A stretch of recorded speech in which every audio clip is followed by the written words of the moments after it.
India Pakistan match అంటే ఎక్కడా లేని ఉత్సాహం హైప్ వచ్చేస్తూ ఉంటుంది.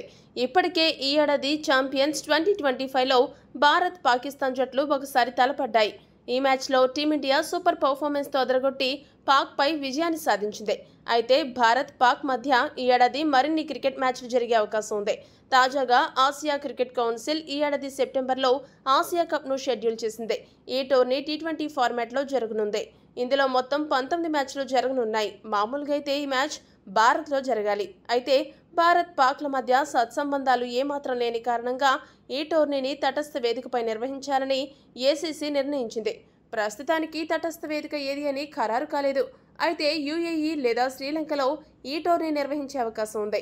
ఈ టోర్నీ 2025 ఎడిషన్లో భారత్ పాక్తో పాటు Sri Lanka, Bangladesh, Afghanistan, UAE, Oman, Hong Kong పాల్గొంటాయి.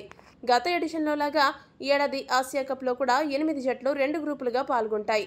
Bharat, Pakistan ఒకే గ్రూప్లో ఖచ్చితంగా ఉంటాయి. ప్రతి గ్రూప్ నుండి మొదటి 2 జట్లు సూపర్ 4 దశకు చేరుకుంటాయి. భారత్, పాకిస్తాన్ గ్రూప్ దశలో ఓసారి తలపడి సూపర్ 4 రౌండ్లో మరోసారి తలపడతాయి. పాల్గొనేది అన్ని చిన్న జట్లే కాబట్టి ఈ దాయాది దేశాలు ఫైనల్లో మూడోసారి తలపడే అవకాశం ఉంది. అలా భారత్, పాక్ జట్లు ఏడాది 3 మ్యాచ్లు ఆడే అవకాశం ఉంది. మరి ఆ మ్యాచ్లలో ఎలాంటి సంచలనాలు నమోదవుతాయో వేచి చూడాలి. ఈ వీడియో కనుక మీకు నచ్చినట్టయితే లైక్, షేర్, కామెంట్ చేయండి. మరిన్ని స్పోర్ట్స్ అప్డేట్స్ కోసం మా ఛానల్ను సబ్స్క్రైబ్ చేసుకోండి.